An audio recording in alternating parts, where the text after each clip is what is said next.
Queremos dar un saludo a todas las personas que nos acompañan nuevamente en esta oportunidad, donde podemos llegar a ustedes con una porción más de la palabra de Dios. La lección de hoy consiste en contestar 3 preguntas que algunos han enviado para que éstas sean contestadas por medio de este programa, y también para el beneficio de los demás oyentes. Puesto que el tiempo está medido, no podré comentar muy detalladamente sobre estas preguntas, pero sí habrá tiempo para contestarlas bíblicamente. Y luego, si alguien quiere estudiar sobre ellas o una de ellas, con gusto presentaré en otro programa o programas un estudio más extenso. Ahora, sin perder tiempo, vamos a las preguntas y respuestas. Dice uno de nuestros oyentes: desearía que usted explique cómo es que Cristo mandó a sus discípulos y a todo creyente. En Marcos capítulo 16 versículo 17, y estas señales seguirán a los que creyeren. En mi nombre echarán demonios, hablarán nuevas lenguas. Y dice en el versículo 18, sobre los enfermos pondrán sus manos y sanarán. Bien, ahora vamos a considerar el pasaje en Marcos. Para entender correctamente cierto pasaje, es necesario tomar en cuenta todo el contexto, y no sencillamente jugar con palabras y frases sueltas, ignorando el contexto. Hay mucha confusión en el mundo religioso hoy en día debido a que se ignora el contexto. Y para no caer en este error, vamos a leer todo el contexto comenzando en el versículo 14. Finalmente se apareció a los 11 mismos, estando ellos sentados a la mesa, y le reprochó su incredulidad y dureza de corazón, porque no habían creído a los que le habían visto resucitado. Y les dijo: id por todo el mundo y predicad el evangelio a toda criatura. El que creyere y fuere bautizado será salvo, mas el que no creyere será condenado. Y estas señales seguirán a los que creen. En mi nombre echarán fuera demonios, hablarán nuevas lenguas, tomarán en las manos serpientes, y si bebieren cosa mortífera no les hará daño. Sobre los enfermos pondrán sus manos y sanarán. Y el Señor, después que les habló, fue recibido arriba en el cielo, y se sentó a la diestra de Dios. Y ellos, saliendo, predicaron en todas partes, ayudándoles el Señor y confirmando la palabra con las señales que la seguían. Amén.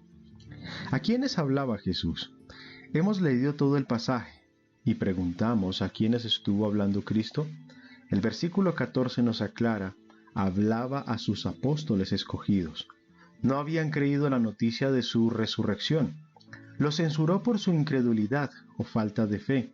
Luego mandó a sus apóstoles ir por todo el mundo y predicar el evangelio. Ellos tendrían que creer para que el Señor obrara por ellos en las referidas señales. La frase "a los que creen" se refiere solamente a los creyentes, sobre los cuales más tarde pondrían los apóstoles sus manos para repartirles dones milagrosos. Sería para un tiempo limitado, mientras la palabra predicada iba siendo confirmada. Aún los apóstoles tenían que tener fe para poder hacer milagros. Estas señales consistirían en echar fuera demonios, en hablar lenguas que serían nuevas para ellos, es decir, lenguas que no hubieran estudiado, en tomar serpientes en sus manos sin sufrir daño, en beber cosas mortíferas sin experimentar daño alguno, y en sanar milagrosamente a enfermos al imponerles las manos. El Señor, después de hablar con sus apóstoles, ascendió al cielo, y dice el texto que luego los apóstoles salieron predicando y que el Señor iba con ellos confirmando su predicación por medio de las señales o poderes milagrosos que les había prometido. ¿Qué tenemos en este pasaje? Tenemos las palabras de Cristo dirigidas a sus apóstoles, y nada más. Les dio poder milagroso y ellos salieron usándolo. Es todo. Estas palabras nunca fueron dirigidas a ustedes los oyentes, ni mucho menos a mí, y tampoco a los falsos maestros de hoy en día. Fueron dirigidas a los apóstoles de Cristo.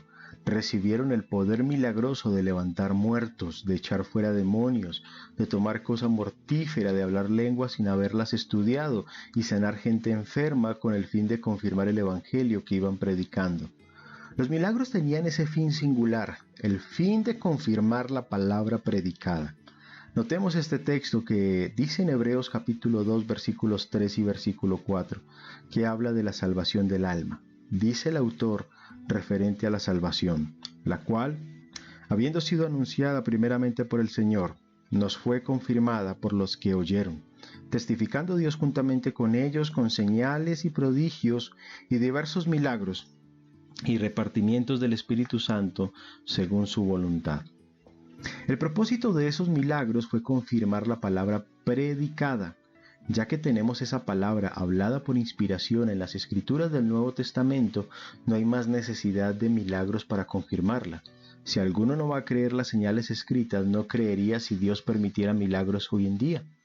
Notemos lo que dice el apóstol Juan en el Evangelio de Juan, capítulo 20, versículos 30 y 31. Hizo además Jesús muchas otras señales en presencia de sus discípulos, las cuales no están escritas en este libro, pero éstas se han escrito para que creáis que Jesús es el Cristo, el Hijo de Dios, y para que creyendo tengáis vida en su nombre. Estimados creyentes, si no creemos en Cristo por las señales escritas en la Biblia, no vamos a creer por señales modernas. Otra vez, si pedimos señales hoy en día, es que no queremos aceptar el testimonio inspirado de las Escrituras.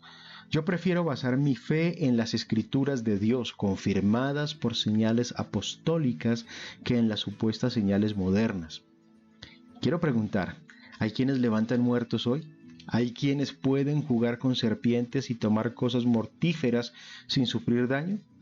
Sería muy interesante ver a algunos de estos milagreros modernos tomar un poco de veneno. Bueno, hay que entender cuál fue el propósito de los milagros bíblicos. Fue confirmar la palabra hablada. Y ya quedó confirmada. Creámosla. Otra de las preguntas que se nos ha enviado en relación a estos temas que estamos desarrollando es: ¿intercede María?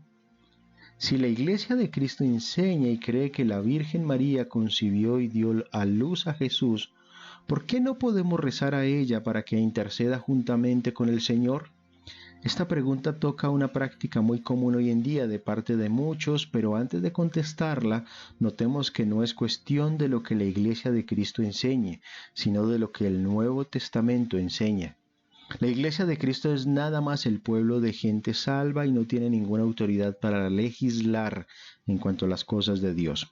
Pero bien, ¿qué pues enseña el Nuevo Testamento sobre esto? Es muy cierto que la Virgen, que se llamaba María, concibió milagrosamente, es decir, por el Espíritu Santo.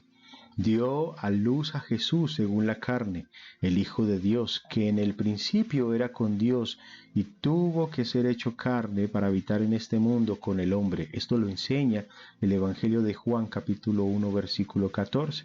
Y por fin dar su vida por los pecadores. Para este fin María fue escogida y de ella nació Jesús. Pero ¿qué por eso ella tenga algo que hacer en la cuestión de interceder por nosotros es otro punto completamente distinto? No hay relación alguna entre los dos puntos tan distintos. Ella cumplió su misión al llegar a ser la madre de Jesús y no la de Dios.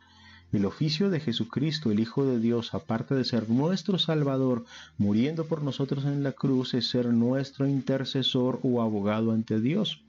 Es nuestro pontífice, dice las Escrituras. Solo Él está entre nosotros y Dios y nadie más. En 1 Timoteo capítulo 2 versículo 5 leemos: porque hay un solo Dios y un solo mediador entre Dios y los hombres, Jesucristo hombre. Y finalmente tenemos esta pregunta que contestar, la cual es triple. ¿Qué autoridad usan las iglesias que predican a Cristo? ¿Usan como ley de Dios para hoy el Antiguo y el Nuevo Testamento? ¿Están los dos testamentos en vigor?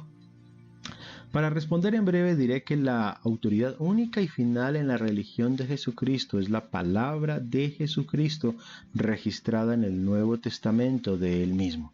Así que el Antiguo Testamento no está en vigor hoy en día. La confusión en algunos se debe a confundir los dos testamentos. Algunos que profesan predicar a Cristo más bien predican a Moisés, porque buscan autorización para sus prácticas en las Escrituras del Antiguo Testamento, lo cual deshace la obra de Cristo de morir en la cruz, por medio de la cual estableció su Nuevo Testamento. Dice el apóstol Pablo en 2 de Corintios capítulo 3 en el versículo 6 que los apóstoles de Cristo son ministros de un nuevo pacto. Ese nuevo pacto es el Nuevo Testamento. La doctrina de los apóstoles en la cual todo cristiano quiere perseverar, según dice Hechos capítulo 2 versículo 42, se encuentra en el Nuevo Testamento. Según Hebreos capítulo 8 versículo 13 dice: el Viejo Testamento ya pasó, y el texto dice así literalmente: al decir nuevo pacto, ha dado por viejo al primero. Amigos, la ley de Cristo es el Nuevo Testamento. El Antiguo Testamento, que era para los judíos, ya no está en vigor. Dios les bendiga grandemente y muchas gracias por dedicar un tiempo más a estudiar la palabra de Dios con nosotros. Somos la Iglesia de Cristo Manizales. Estamos ubicados en la carrera 21, número 2612, esquina, en el piso número 2. Nuestro número de celular es 301-693-7159 y nuestro correo electrónico es iglesiadecristomanizales@gmail.com. También puede visitar nuestro sitio web www.iglesiadecristomanizales.com.